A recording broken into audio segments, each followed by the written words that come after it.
Chondro Corner where we rise and grow.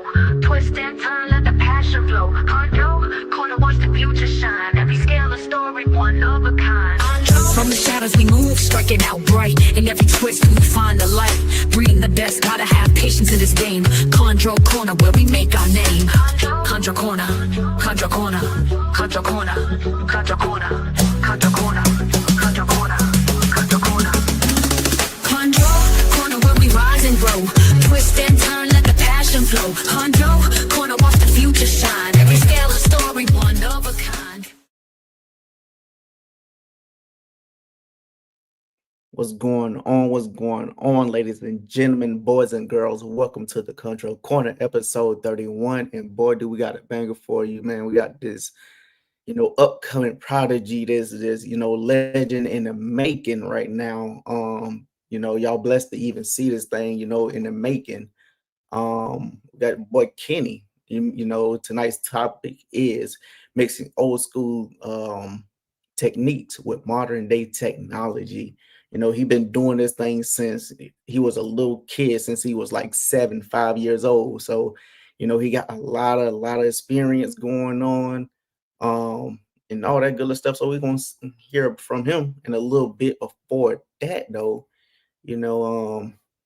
shout out to my boy Jordan Heartland Reptiles, man. If you're looking for a enclosure, look no further. He built for Burmese pythons, he built for retics, scrubs, pretty much everything, so look no further if you're looking for an enclosure. Hit him up, tell him I sent you. And then you already know, man, this how we start off our week right now, over here at the Herp Collectors Network. We got the Chondro Corner on the Monday, retake rundown on the Tuesday, the Mo on the Tuesday. On the Tuesday again, Grow House on the Wednesday, Clutch Conversations on Thursday, Double Clutch on Saturday, and then we got to follow up the week on the Sunday with Morph Map. Make sure y'all tune in to that Morph Map, man. If y'all missed it last week, we had KG on there. They was reviewing LC. So make sure you tap in with that. Let them know I sent you. So, man, let's see what's going on with the chat. Got my boy Brian Heathen Hatcher. What's going on, brother? How you doing? Got that boy James P. What's happening? How you doing, bro? Got Carl. What's going on, Carl? How you doing? Got my boy Elias. Hey, man, congrats on that graduation again, man. Congrats. Seriously. Appreciate y'all for coming through. So without further ado, man, hey, welcome to the stage, the man, the myth, the legend himself, Kenny. What's going on, bro? How you doing, man? Good. How are you doing, brother? Hey, I'm doing good, man. It's just enjoying life, honestly. Just came off of 41 days of vacation. So damn, that's nice. Yeah, you feel fresh and clear now. Kind of, because I was still doing stuff, building my car and just dialing in with the reptiles and seeing family. So yeah, you stay busy, but as long as it's not anything stressful and whatnot. Yeah, you're right about that. How you doing though? Good. Staying busy. Other than just hands full with all the animals, really. Mm-hmm. But you can't complain about that. I'm grateful for all that stuff. For sure. So let's get into your bio. Matter of fact, how did the name come about? The name for your company or business. So all the Morelia I work with pretty much are all island races, or they originated from an island. So I went off that, and I also lived on Long Island, so I figured to make a lot of sense. Yeah, it kind of just clicked once I thought of it. And I was like, I'm gonna just stick with this. Mm-hmm. And I couldn't really go back or change once you start it, but I like it. But yeah, I only really work with Morelia for the most part, so it kind of fits with what I do. So what other species you work with other than chondros? The chondros make up a majority of everything I have, but I have some carpet pythons as well. I got some pure jungles, Hmm. nice old school bredli, some nice Darwins. Got a few boa species from my mentor Vin. I got some hypo bloods and hog islands, and I got odds and ends here and there, but everything that was random I kind of phased out over time. I still have Biak Island tree monitors, but other than that, that's pretty much it at the moment. Gotcha, I gotcha. have the chill. I forget. I always my biggest project is the children's pythons as well. So I have the T positives and the red desert stuff going. Other than the chondros, all the yearly at the moment. So are you breeding all those species, or some you just got for fun, or what? So I'm breeding all those species. This year will be my first Sheesh. year doing the jungles and bredli. I don't have Darwins that are old enough to breed yet, so I'm still Mhm. raising those animals up. But everything else is pretty much breeding. Nice, nice. So, take us to your background in, reptiles. Yeah, so I grew up around animals for the most part since I was a little kid. My aunt was a vet, so I was always around random mammals or birds and whatnot. And Hmm. as time went on, I found a pet store near my house that was probably 10 minutes away. And I went one time, I saw a snake feeding, and I was like hooked from 5 years old on. So my parents made a deal with me. If you saved up enough money and you're still into this and come 2, 3 years, you can get one. So I saved up Hey, that's 50 a bucks. deal right there. That's a Yeah, I deal. was like, all the birthday money I had went in the box. I'm like, I'm saving this, waiting. And once I got turned 7, I purchased my first ball python. And Mhm. once that happened, it just kind What of kind kept of escalating. what morph was it? What It kind was of just ball? a normal. I just picked up a normal ball python. Got you. Do you So still got it to this day, or? I still have one back there in a rack. Other than that, I don't have any ball pythons. I just have one big normal back there, and that's it. I kind of phased that out over time. That classic, that super classic, man. Yeah, you kind of can't get rid of stuff like that, and you still appreciate them. Right, right. They still beautiful animals either way. Yeah, and it's nice to have a little diversity. But that's why I kind of have the odds and ends. It gives you a little sanity when you're not too focused on one project. Right. Got you. So you got your first ball python, and then how it moved from there. Yeah, so I mean, everything I asked for, if I was going to get a Christmas gift or a birthday gift, I was begging, I'll give you whatever money I have, and then if you're willing, I just want another one of these or whatnot. And so I got that ball python, and then I think that Christmas later, I ended up getting a second one. And Hmm. I coincidentally got surprised by my aunt with a pair of corn snakes.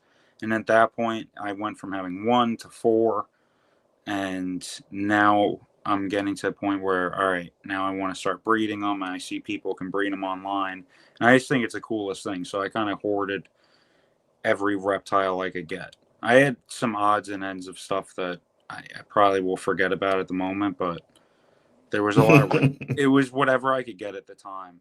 But once I saw a green tree python in a Reptiles magazine and on King Snake, I kind of got hooked. I got obsessed. I found Rico's website, and then once I found there, I was able to kind of obsess over some of the animals he had. He was really specific with the locales he had. He had a Right. photo gallery, I remember, of all of his breeders, and he would take shots of when they were neonates to 2 years old and whatnot. And you could see those different Hmm. stages.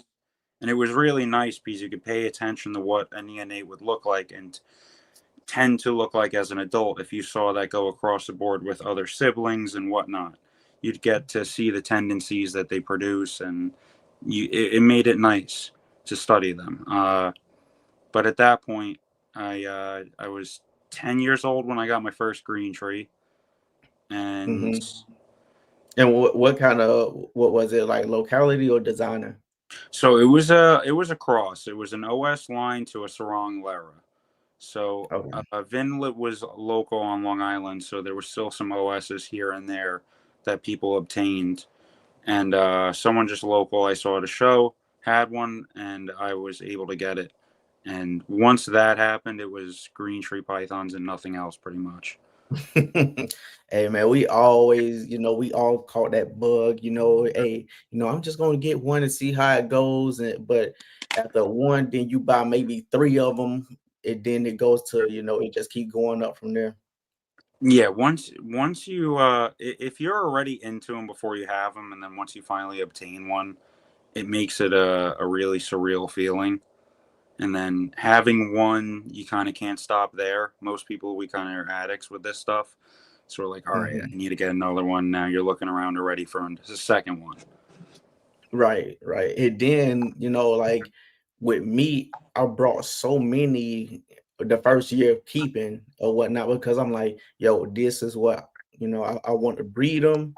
But they take a good about 4, 5, 6 years to get sexually mature. So I might as well go ahead and, buy them all now or buy the ones that I want now.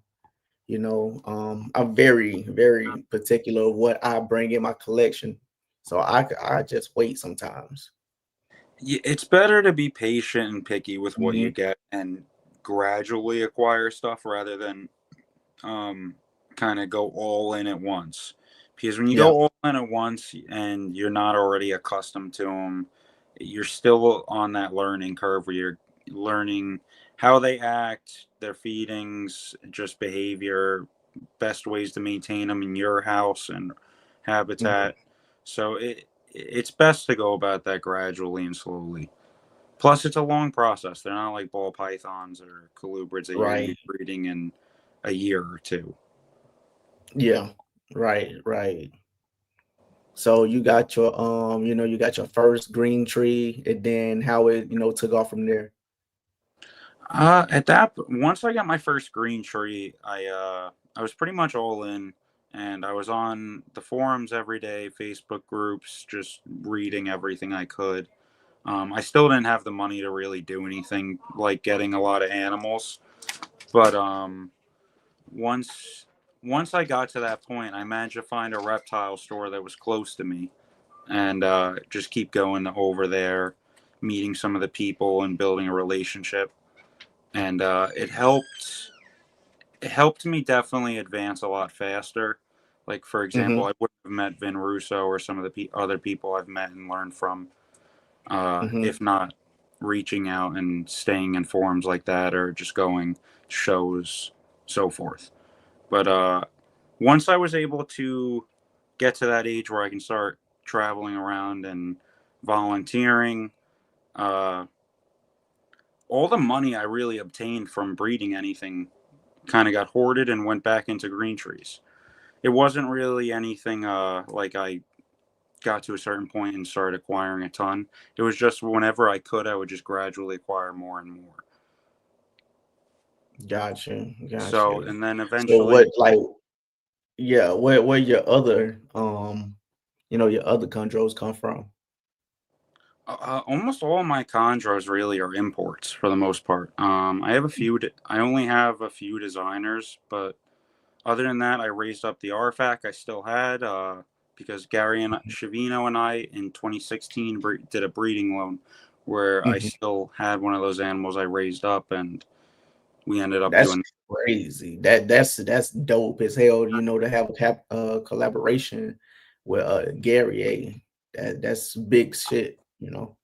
Yeah, Gary and I were fortunate. We got really lucky where the animals he kept ended up being working out gender wise with what I kept. I had a female, he had a male, so Oh, it worked that's out perfectly. Just being especially with the artifacts, there were so few of those left.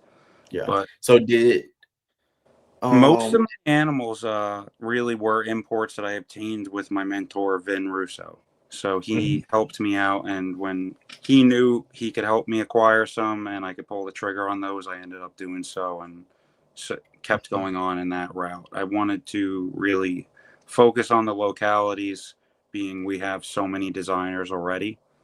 And Mm-hmm. at some point, you won't really be able to acquire those localities, especially out of the wild. There's already a number of them that you can't obtain as is. So we really need to preserve some of those. And that's why most of my collection is all locality stuff. Did you and Gary did y'all already do a pairing with the Artifact and Artifact? Yeah. So back in 2016, I had one of Bushmaster's last Artifact females, and Gary had one that he ended up raising up. And I sent that female to him. He bred those animals, and it was a small clutch, but we split and managed to raise up a few of those. And whatever happened, I had one parish, and then I believe he had one parish. It was sold off, and then ended up perishing at that point. So we got to the point now where in 23, he sent me that 22. He sent me that animal in the season of 23. I ended up breeding those animals to make that one 2301 male I have. Got you. Matter of fact, wait one moment. We're gonna hold off real quick. Got my boy Jordan Hartley Reptiles. I wanted him to see this before he left, the show and stuff. Hey, Jordan, we got you coming up right there, man.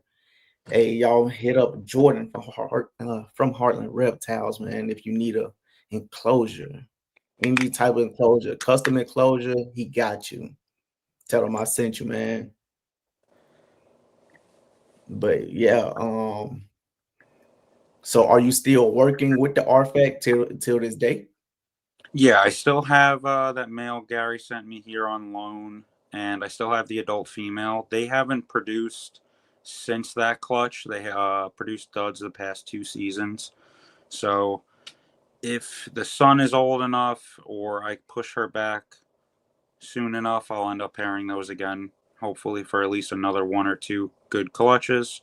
And then I'm sure all those animals will get held back just so they don't disappear again. Yeah, please.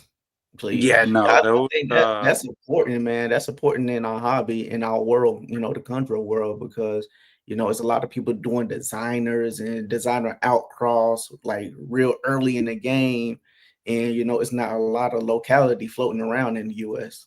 people forget designers are just localities. You just don't have a name for it. It's not like a superpower that they developed. It's a locality mix that came out perfectly, and odds worked out in the favor that they turned out to the phenotype they did. So without us keeping some of those localities, you won't be able to make new cool stuff or kind of do any new projects. You're right. Got you. So, hey, man, talk about your experience with Vin Russo. What did you take from that whole experience? I'm still with Vin, and it's probably been the best thing that has happened to me in terms of my reptile career. Without Vin, I wouldn't be nearly as successful as I have been and had the progress I've had. Vin kind of shaped the way I keep as a whole, because Vin's definitely more old school and sticks to keeping things natural and not messing around. Vin's very strict and disciplined, so learning from him definitely has a lot of advantages, and you kind of skip past the bull and whatnot. I started with Vin when I was 16. I'm 26 now, so 10 years, yeah, a decade. Yeah, I've known Vin even longer, but I was fortunate enough where he let me start helping him out and learning from him and taking me under his wing when I was young. So it's definitely changed where I would have been. I used to keep how you'd see on the forum, feed them year round, and then once they stop feeding, you hope they're gravid and go from there. And I've switched over to a natural cycle and a feeding cycle. So my animals don't get fed probably 7 months out of the year, adults at least. Yeah. But there's a lot of differences that in terms of my keeping than otherwise. So I'm starting to gradually switch away from heat panels and go back to a basking bulb for breeding Oh, season with females. mm-hmm. Um, terms. What else? What could I think of that's really different? Yeah, like old school stuff that you got from him. Yeah, so I'm back to using a small basking bulb on females. It's on a timer. Only Hmm. runs a few hours when they need it in the winter and fall, and then the summer I have heat tape below that kind of keeps the ambient temperature appropriate. Hmm. Humidity is crucial on them, so I always keep chondros above 75%. Majority of the time, they're in the 90% range. That's that's nice. How do you keep that humidity up like that? So all my animals are in their own room, but even then, ambient humidity on the East Coast gets pretty low. You get winters and it sucks everything out.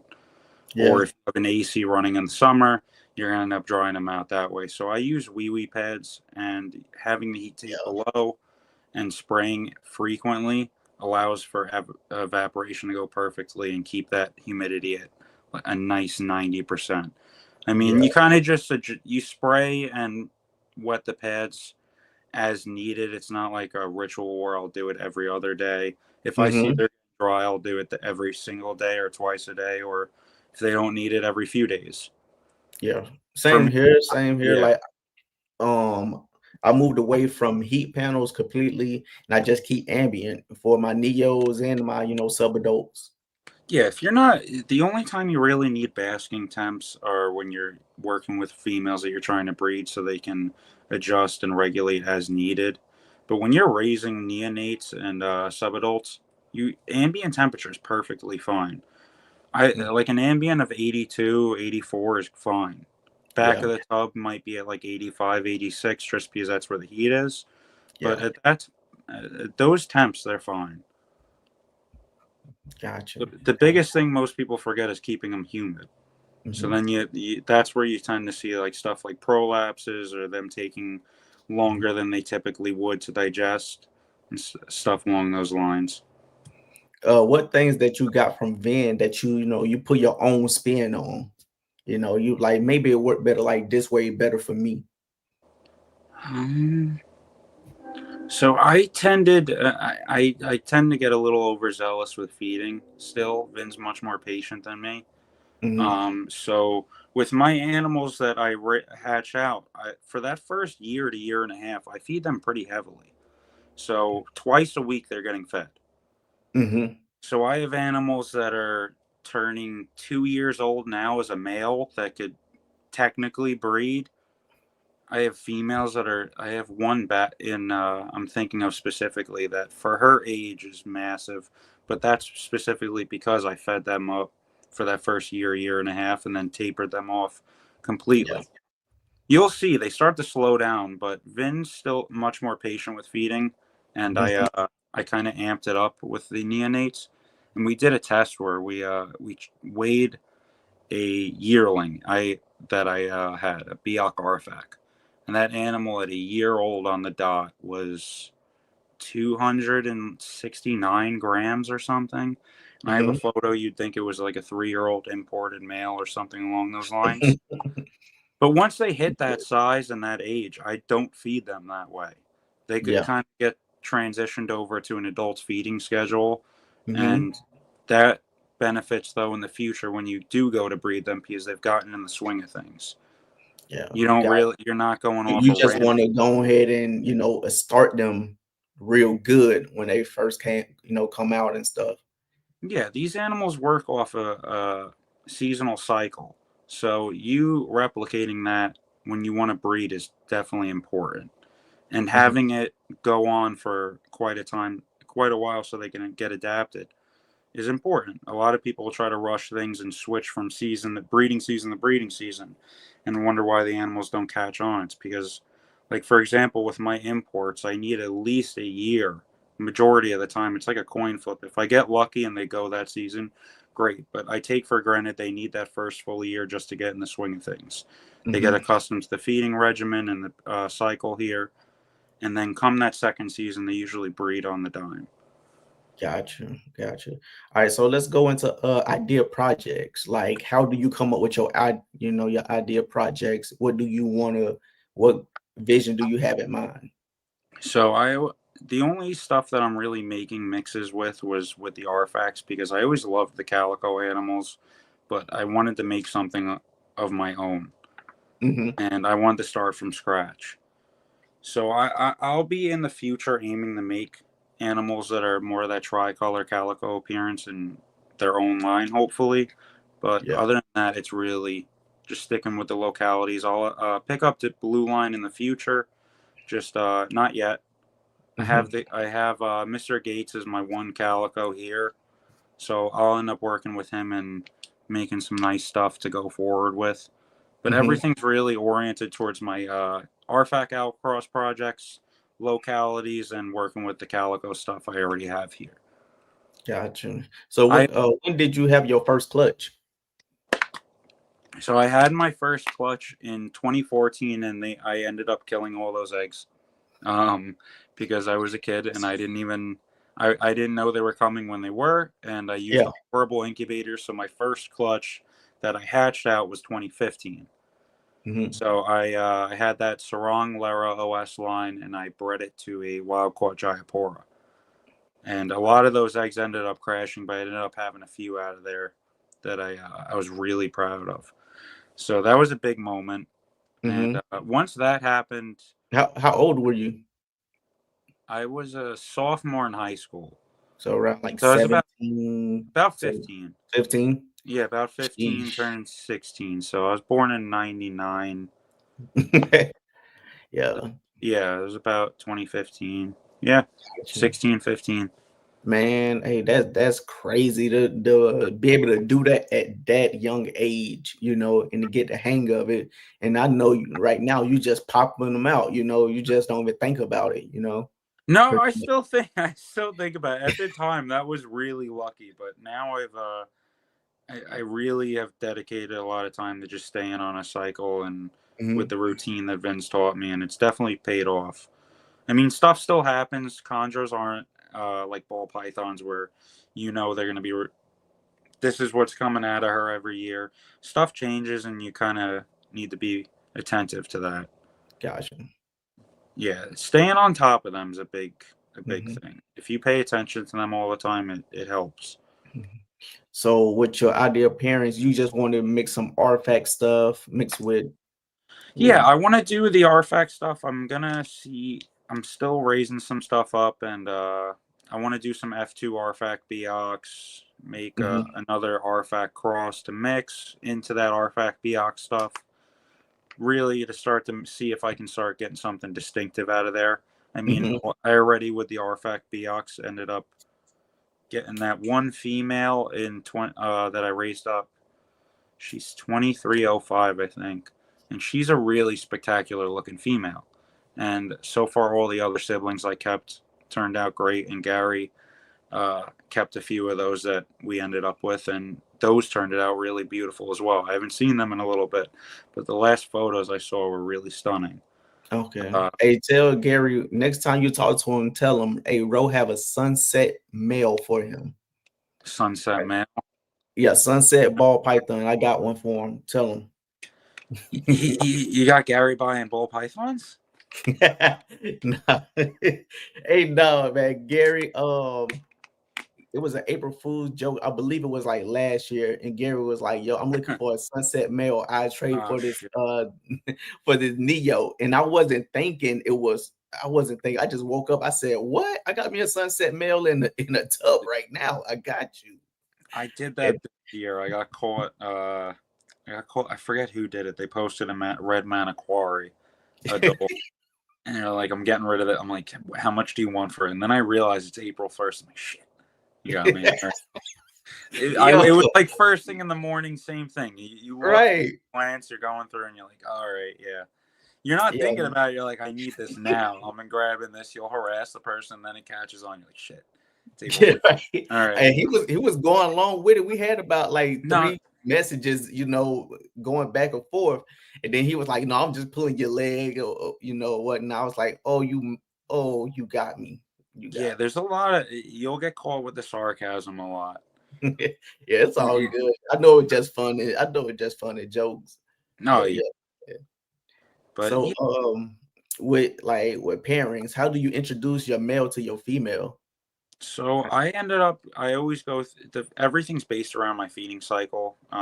They get fed heavily one time in a small time of the year, 4 month period. They start getting gradually fed and then more heavily. Once I cut them, I start to drop temps, and even in my house, how it works out seasonally is starts gradually getting drier also. So they kind of pick up on that.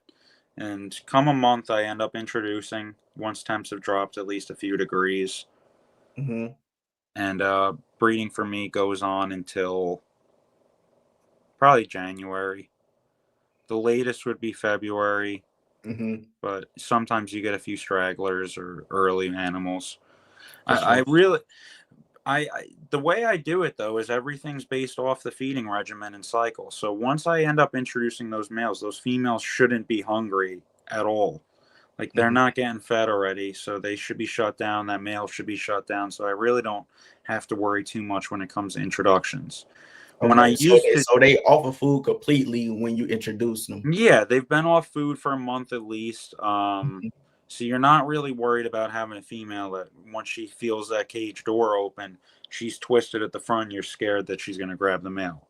Mhm. When I used to, I guess, breed them the more conventional way, I would have animals that were wired, and you kind of really got to watch them and be careful about it. But with the way I do it now, both those animals are pretty shut down, so Mhm. introductions are pretty Yeah. tame. So you don't wait for the female to stop refusing food. You just cut it off completely. No, I don't agree with feeding them when you're trying to breed them. It doesn't make sense to me. You got too much going on. If you want her to be producing follicles, why are you shoving food down its throat? And if she's had it's also you're dropping temps and whatnots, and you're feeding the animal. So reptiles are cold-blooded. Them trying to digest when it's colder doesn't go Yeah, according.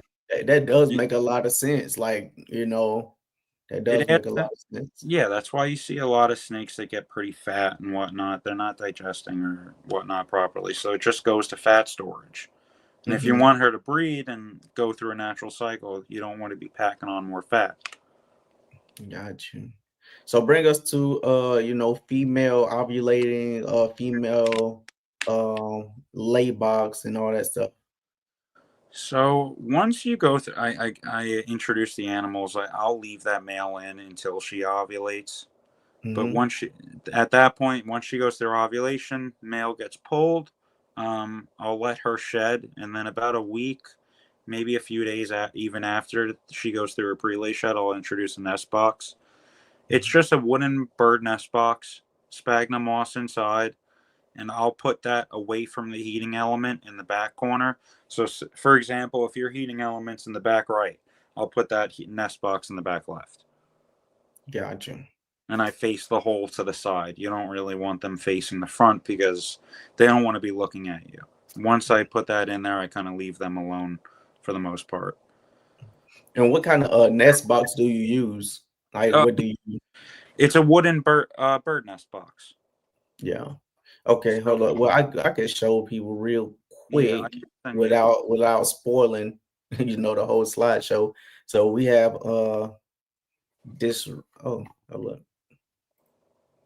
That You, right there. you can see they're just wooden bird nest boxes. The Mhm. hole is in the front, and it latches from the top, so it'll open from the top. Um, I leave them alone until I know they're in there for at least a few days, because usually they'll go in and start exploring, then they'll start sitting in there, coming out. But Yeah. once you see them sitting there, staying there for 2-3 days, you know that's about time. And then I'll take a look, but I don't really muck with them too much when they're about to lay. Once Gotcha. you've gotten to that part with the ovulation and having the copulations and everything taken care of, it's you just being patient and making sure your conditions are right. So you don't Hmm. want to dry that girl out. You don't want her getting too dehydrated or stressed out in that time period. Um, And then it comes to a time where once you get those eggs, you got to decide how you're going to be incubating them. I do maternal as long as I have the option. But if I don't have the option and I know the female's coiled on them loosely, or she's not closed up like that animal on the right, that animal's closed up perfectly, head down like a latch, I know she's going to do her job right. And so is the other girl. She just had her head peeked up because I was messing with her to get a picture. But if they're not sitting on them like that, I pull the eggs and I put them in the incubator. I'll go through a straight bake at like 86.5 degrees. In the incubator? I don't like incubating them warm. Yeah, they'll come out a little runty looking sometimes. I learned that from breeding leaf-tail geckos. Incubate them a little warmer, they would come out sooner and absorb less of the yolk, so they're smaller and then they're more of a pain to deal with when it comes to raising. I'd rather them sit in the egg a little longer and absorb more of that yolk. Definitely. I'd rather just wait the few extra days and have them come out a little more solid. But my preferred method is definitely artificial. They hatch on that 49-day mark like a dot, 50-day mark, and they come out nice and perfect. And this is from your clutch that just hatched what? That just hatched 2 days ago or a day ago? Well, they hatched before. I just hadn't posted pictures. A lot of the time I won't post pictures for a while just to not jinx myself. I used to post stuff immediately. And then if something went wrong, I was like, dude, I jinxed myself. It was all because I said something. So now I've kind of stopped saying as much. But yeah, that RFAC girl, she was those eggs looked perfect and they ended up all being duds, which is one thing that you do have to pay attention to if you try to do maternal. You definitely got to take a look in there and see what's in the brood and make sure you don't have an abundant amount of slugs. Because if you have an overwhelming amount, it can be a problem. But if there's just a few in there, it's fine. They usually just turn into like hard rocks and they end up being problem free. But when there's too many, you got a problem. So you always got to take a look regardless of what you're doing. And both of these the same females or? No, those are two different animals. So the animal on the left is an RFAC. That's my female. And then the animal on the right is an imported Biak. Sheesh. So she looks more beautiful, blue just because she's in that hormonal phase. The first year I bred her, she didn't really get too much of it. It was on the siding, but this year she definitely gained more. She's probably even bluer now. I just haven't taken any more recent photos of her. Yeah. But you'll see the polkers I noticed tend to go hormonal pretty often. You'll see it with Viridis for sure. I'm sure you've seen a lot of those blue Aru females. The Chuck got a good blue Aru female. Yeah, you'll notice. I think I know which female you're talking about. I saw him post one that had a good or male. I believe it's a male or female. He got a nice Aru. It's blue. Yeah, when you see the Arus have a nice tendency to go that solid blue route. The Azorias do it too, but they're kind of hit or miss. They're not as frequent with it. Polkers definitely do it often, and then the Udarensis are also a little hit or miss. So what are these girls right here? So the animal on the left is an Aru, and the animal on the right is a Jayapura. So you got Viridis on the left and Udarensis on the right. I love the head stamp on, the head pattern on that root. You can see it. She's a pretty girl. I definitely got to take some pictures of her outside this year. She obtained a good amount of blue during her incubation process. So she's bluer than she was there for sure. Once those animals started hatching and I saw her finally come out, I was surprised with her appearance. Matter of fact, we can go through the other slides. Since we already here. Yeah, that's that Aru animal as well. That's a nice artifact from that one female. And this artifact right here? Yes, that's 2301. Oh man, that animal got from my feeding experiment got to the breedable size at about 16 months. So it was fun to see where he got. That's probably one of my favorite animals for sure. Definitely, definitely. Oh man. Just Are you because gonna he's a breed pure him? low. Oh no, you're gonna breed him like within the next 2 years? I threw him in with some females. Oh, I wanted to see what he would do, and I was surprised. oh, he locked the knot, tied the knot. I'm gonna wait and see how things go, but Yeah. he Okay. he panicked with the first girl for sure. It was definitely, you'll notice some males when they're not ready, they're not ready. Mm-hmm. I've had males ground themselves at first when I put them in too soon if they weren't interested in breeding, which is Right. pretty funny. When you're going to pair them, it's pretty instantaneous. Like when I put males in, they either end up locking females that night or Mm-hmm. the night after, or they don't lock that female at all. Gotcha. And this a pure Arfac male, correct? Yeah, that is a pure Orphac male. So Damn, that thing is beautiful. Oh man. yeah, there's nothing else in there. So that's also why I really love that animal. I can call him just a pure local animal, and he Yeah. looks like a designer. Mm-hmm. Yeah, I want to see some Arfac and Tamika together. I think that'll look pretty good. You'd be surprised. Being that Tamika's poker also, I'm not sure how significant the animals would look. I think they would kind of keep that same poker look where it's bluer Yeah. and you'll see the dorsal. I don't think anything insane will pop out. I Mhm. think a lot of the insane stuff comes from us crossing the different subspecies. So you Right. think you take those Arubeox, you almost always end up with something that doesn't look plain Jane. Mm-hmm. Or when you, that's why I ended up also crossing the Arfecta Beoc. I wanted to take two different subspecies to kind of get those to clash. And you could see, I think I sent you a photo of her. She's a funky looking tricolor animal. Is that one? That's my one true calico animal. That's Mr. Gates. So he was a Okay. calico to calico, and I was Mm-hmm. that TSK produced, and I was really fortunate to obtain that animal. Is um yeah. That's Okay. the pure Arfac mother. Pure Arfac Martha. Oh man. She huge. She's not as big as she looks. That was right after a meal, I think. Oh, So okay. She that's where you see that pudge. yeah. But yeah, once she goes to breeding, then that's like the first thing you also start to see. I start to see her belly hang like that. Mm-hmm. Then we got this the last little slide. This That's the Arfac Beoc. Arfac be out. Mm. Yeah, so that's what I got from crossing the two subspecies. That was kind of my hope for it, and Mhm. I'm fortunate that animal turned out the way it did. Yeah. It looked like a is it female?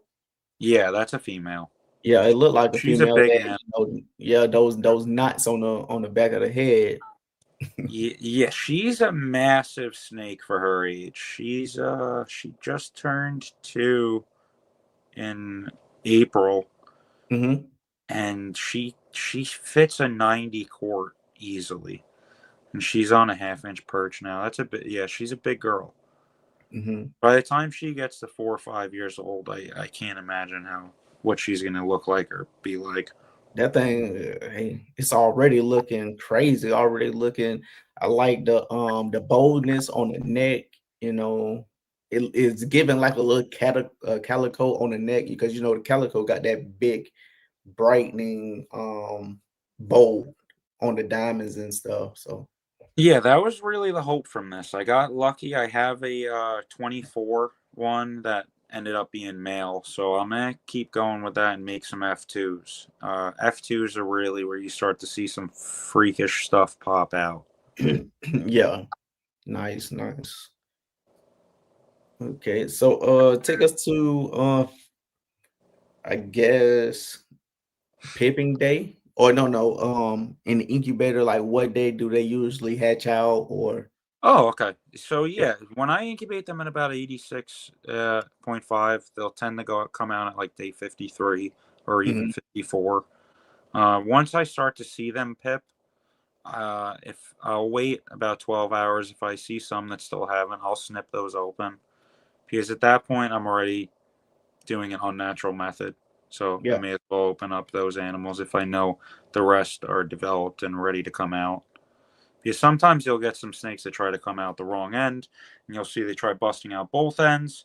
I've had that Mm-hmm. happen, and then they end up dying in the egg. And So at that point, I just snip the egg. I do a small. I'll pinch that top. I'll like roll it like this, and then I'll take the small, get nice. that yolk down, Yeah, I just want to get all the veins away and make sure I'm not Mhm. near that animal, and then I'll have a good amount of pinch, as much as I can get. Sometimes they're a little plumper than others, and I'll Mhm. take some fine scissors and make a slit. Just ends up looking like a V. At that point, I leave them to come out. Once they come out, I'll put them in a bin together with a soaking wet paper towel, a water bowl, and I'll wait till they all shed out, and then I'll separate them. Got you, got you. What's going on, Mitzi?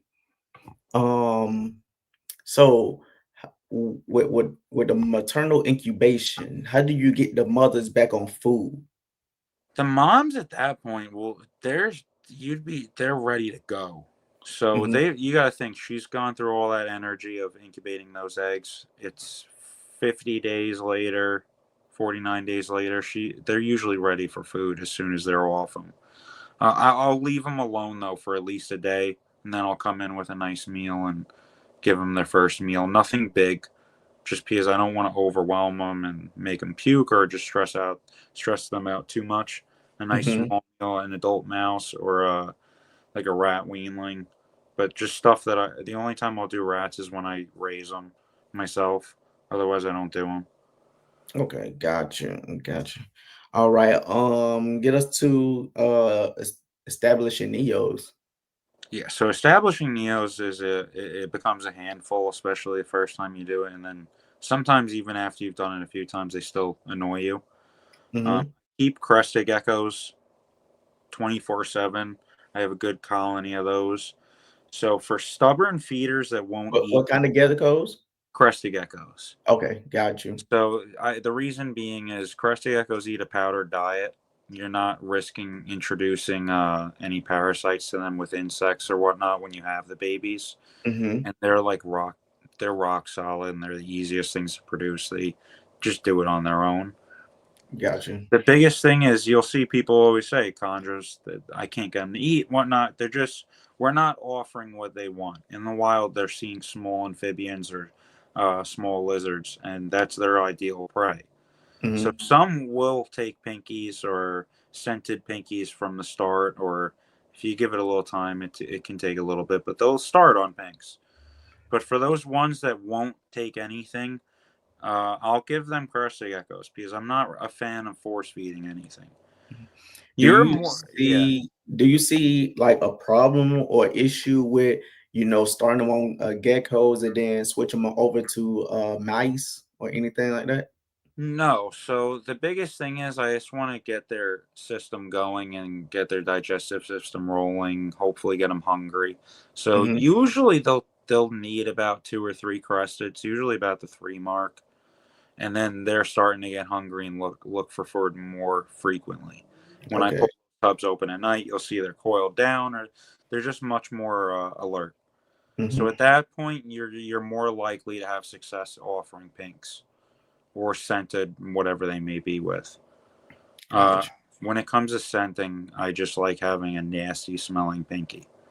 I Hmm. don't like removing the scent off them. I don't want a bland pinky. Sometimes I'll get one nice and hot, pop it in a paper towel, and then offer pinkies that are rolled in those guts to the neonate. That Nice. tends to be a good trick. They What like do it. you do? Do you just leave it like in room temperature and ambient? No, you want those hot. You want No, those. I'm saying like how do you warm it up? Uh, Well, you take it out the freezer, of course. I'm saying, do you let it, thaw out room temperature, or do you put it in water? Yeah, I'll put them in a Ziploc bag and then put them in hot water, or sometimes I'll just put them in the hot water. Um, usually about like I'll take a temp gun. I think I took a picture the other day. It's usually about 110-degree water. They like it nice and hot. A good heat signature to see, because you'll Yeah. notice those pinkies cool off really fast once you take them out. Right. Once they kind of start getting cold, they lose interest, and now you got to start back again. My preferred method though is putting them in like a Ziploc in hot Mhm. water, and then it's pretty quick, like 10 minutes, 15 minutes. I don't know. I found it helpful to be so like I thaw my mice out in room temperature, and then I will heat up the mice and then dip the mice in the chicken, gives it like juices or whatever, and then I give it up to the Neo. Yes, when I'm defrosting like larger stuff, I'll leave them out for a little bit just because I'm not as concerned. I'll throw them in water really quick before offering. But with Hmm. the little ones, usually I'm trying to go through with a good amount, so I just want those pinks to defrost fast. When it comes to scenting, though, the only stuff I really use otherwise is I have a blue. I'll always have like a skink around. The crest, even the adult cresteds, I'll rub a pink on them. But other than Hmm. that, if they're really picky animals that are hiding and they're not striking at all, that's really when the cresteds come out. Because Got assist feeding ends up, you're more likely to hurt the animal than not because they're Yeah, really delicate after birth. I've seen some literally. people rub them too hard and they end up rubbing skin too rough and they damage it or so forth. Or just like the tongue, and then it might go through, too Stuff far like that. down the neck Stuff or like something that, like yeah, that. stuff like that can happen. They're delicate too, so if they're Yeah, bending and twisting and they're fighting themselves, they're likely to injure themselves. I've seen them try to do that, where they'll end up getting a kink from banging something or whatnot. So the goal really is to get them feeding without stressing them out. yeah, got you. How do you deal with prolapse? I've only had one prolapse from an animal I didn't raise and someone else raised. I Got you. never have prolapses. Prolapses aren't natural, and Hmm. they're a reason. There's a cause for them. They don't just happen. Prolapses happen from being too dried out. Got you. That's why you'll see like a lot of. That's why I always point out humidity being crucial. Hmm. If they get dry, they're adapted to come from a rainforest. There's a few people have posted carrying hygrometers and a thermometer around in Papua New Guinea or in I forget what habitat it was. I think it was Waigo or Sarong. But you'll see the humidity never goes below 75%. 90% of the time, it's in the Hmm. 90% range. So Sure, they're for not sure. meant to be dried out. They get dried out, you start seeing the repercussions of it. Hmm. How do you keep your humidity? I know we went over this, but like, how do you keep the room, high with the humidity and stuff? So the room, even in the winter, it's like I live in New York, so it's really my house gets pretty dry.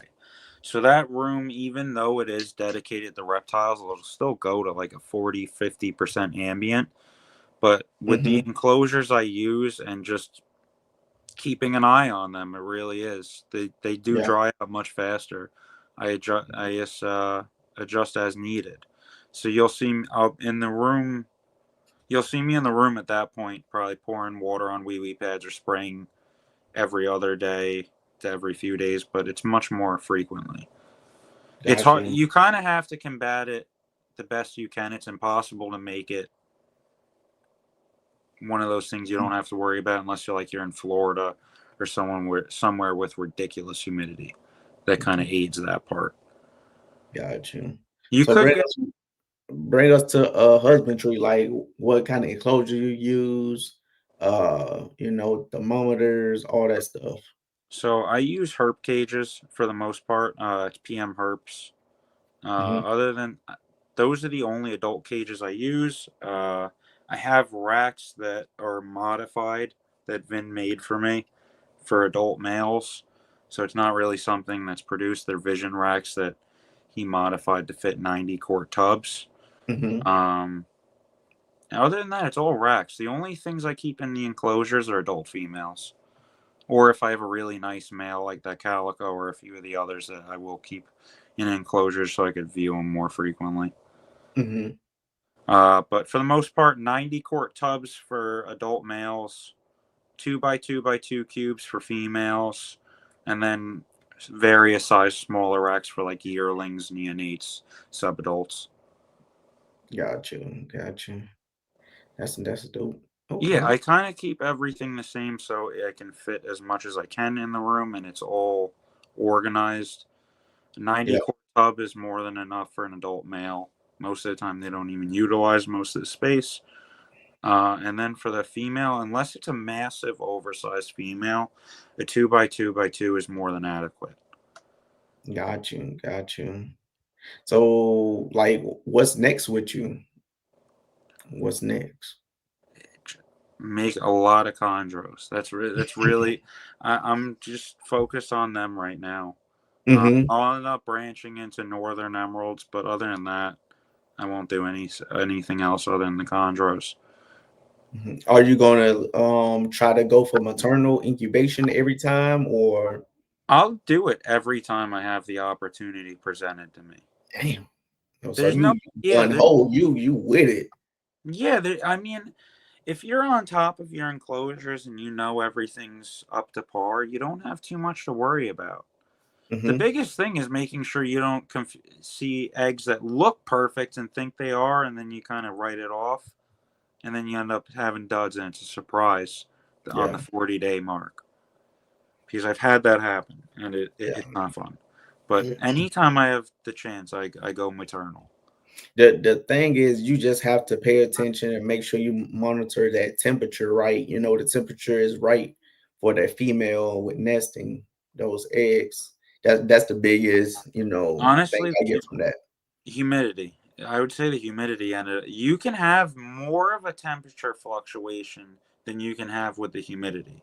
Okay. While she does wrap them up perfectly, if you have a dry, super dry house, you're Mm-hmm. gonna things will get affected. Oh man. So Okay. I always make sure it's not write them off and you just wait the 49, 50 days. You do have to pay attention to the enclosure. Like I'll spray the wee pad as needed, but other than that, and making sure that humidity's high and the ambient temps are about 80 to 84 degrees, I leave them be. How about water? What do you use for your water source? I just use a water bowl. I don't. You don't give them anything when they're on eggs. You don't mess with them. No, no, no. I'm just talking about Oh, just water okay. in general. Oh, water and I just use tap water. Okay.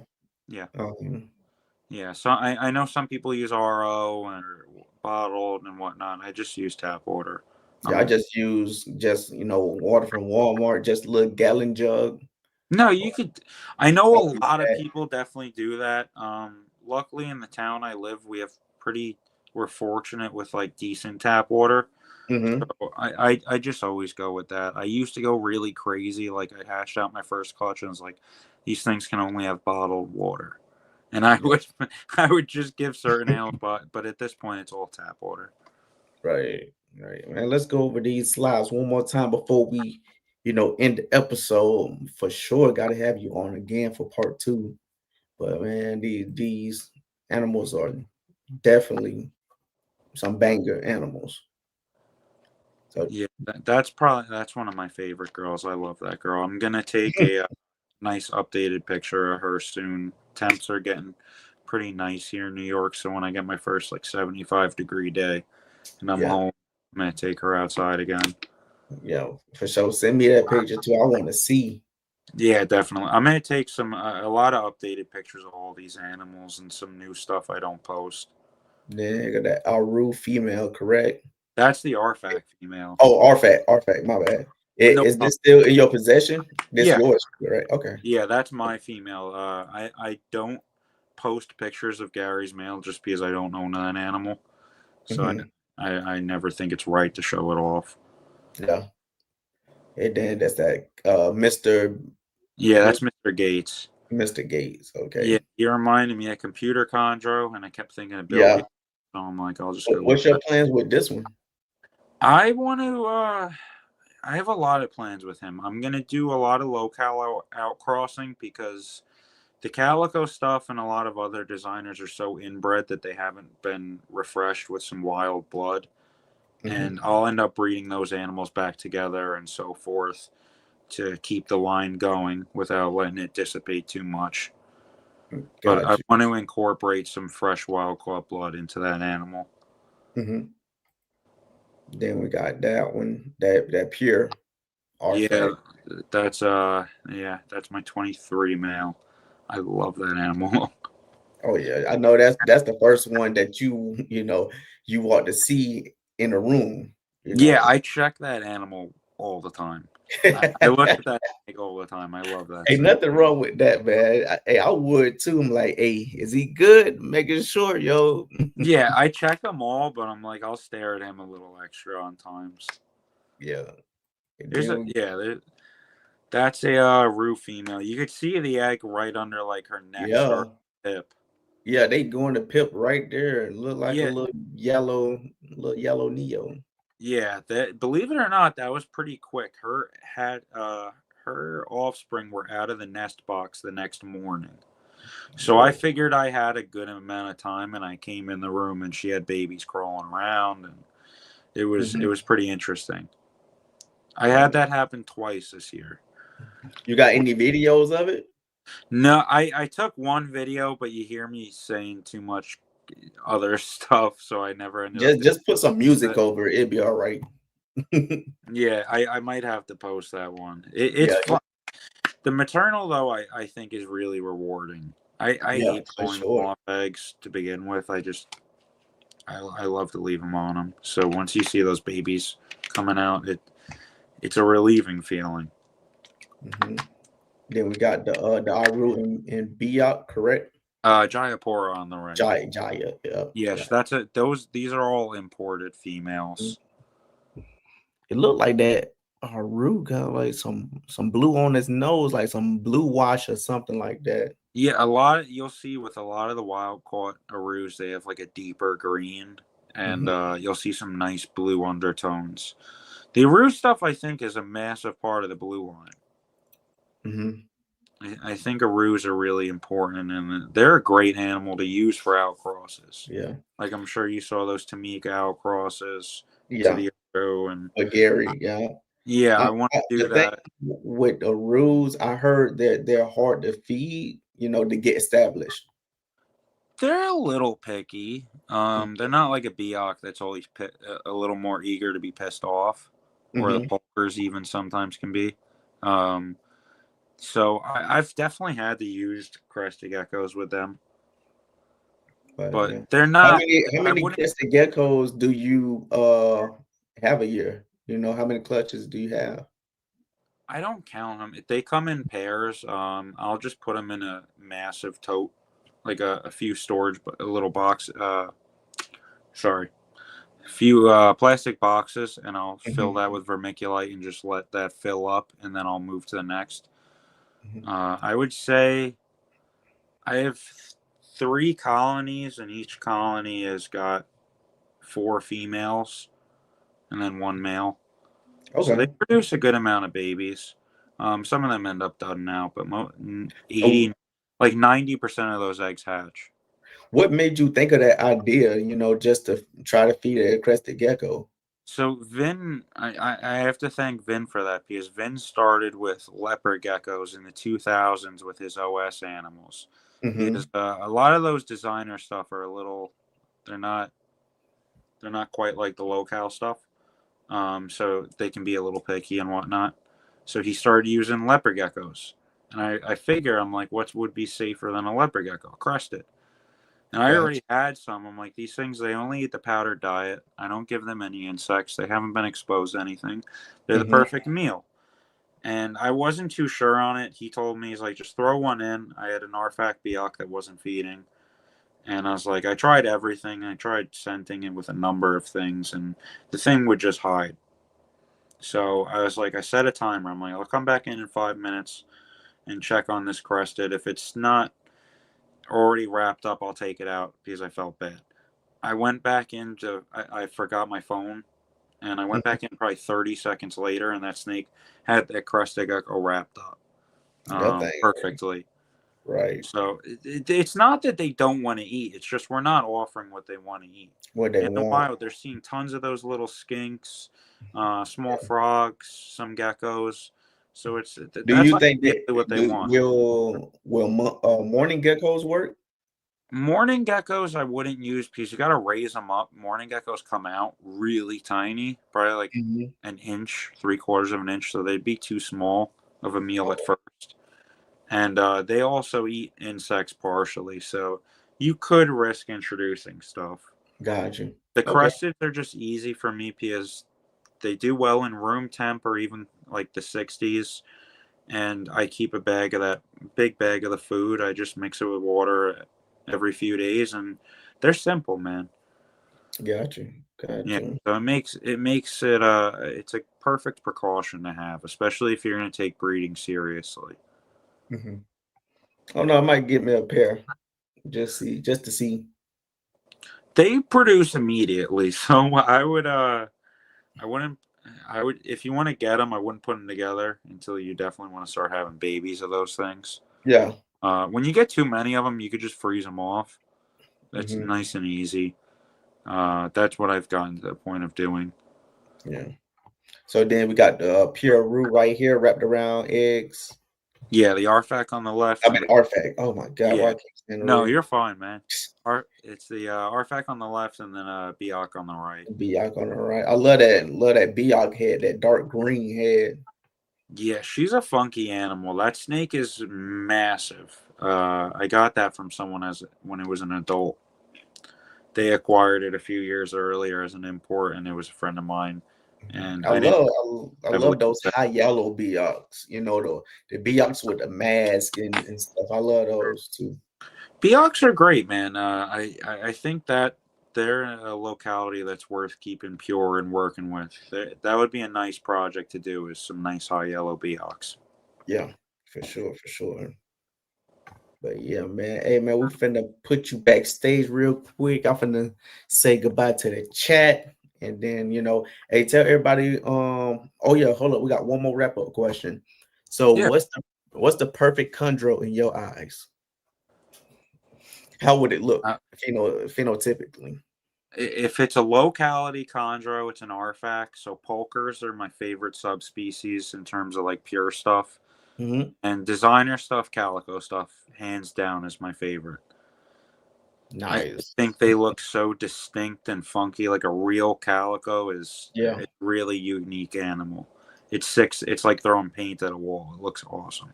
definitely, definitely. Well, ladies and gentlemen, that's a wrap. Episode 31 with your boy Kenny right here.